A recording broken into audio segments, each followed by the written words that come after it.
The Fearsome George Manikaes, the only Roman commander capable of defeating the Normans in combat during the 11th century. William Ironarm, first son of Tancred of Hauteville, bold Norman knight who led his troops from the front and was fearless in battle. Harald Hadrada, the man who went from an outcast and a vagabond to the great and last sea kings of the Vikings. A little known fact is that all three of these men fought together in a 2-year campaign against the Muslims of Italy.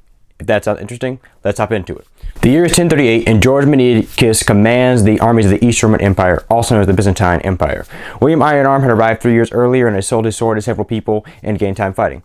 Harald Hadrada was there because he'd been outcast from his country and found work in the Varangian Guard, where he could learn about political maneuvering, gain skill with the sword, and of course, make money. In the year 1037, Muslim forces who had invaded the country 5 years prior managed to kill the governor of Sicily, and Michael VI, who was also the successor to Romanus, ordered George Manikaes, who had already succeeded in the west, to go and put down the rebellion in Italy. Well, not the rebellion, sorry, my bad. To put down the invasion in Italy. But Manikaes brought a formidable mercenary army with him, which included Harald Hadrada and William Ironarm. And this is a nice contrast because William Ironarm was basically the new version of what the Scandinavians had become since they arrived in Normandy. He was a Norman, he wasn't a Scandinavian anymore, and he not necessarily French either.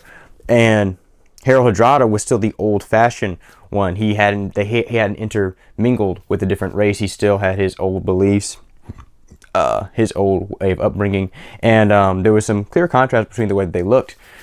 He looked very Scandinavian, and William Ironarm obviously looked very and spoke very French. So I thought that was just a cool contrast to have the two men there.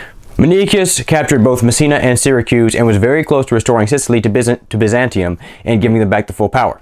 However, it did not go very well because Manikaes created two very powerful enemies.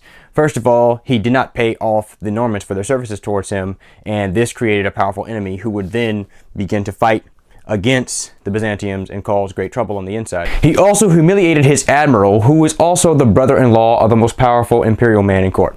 Not very good for Manikaes, but that's the way it goes. Interesting thing about this campaign, it saw William Ironarm engage in personal combat with an emir of the enemy and kill him in front of his troops, which of course gives credit to him. It was a successful campaign with two major battles, both of which saw the Varangian, Byzantine, Norman forces utterly smashed their enemies both times.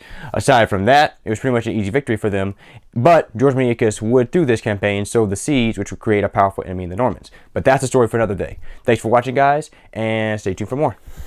Thank you everybody who made it to the end. If you enjoyed this video, I'm also going to be uploading a series on George Manikaes because I think he's a very interesting character.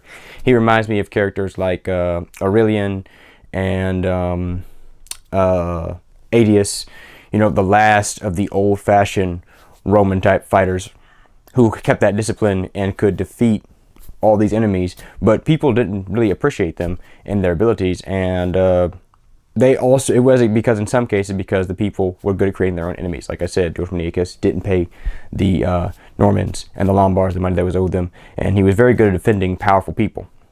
But interesting character. If you'd like to see a video on him, please comment down below. Like this one if you do, and see y'all later.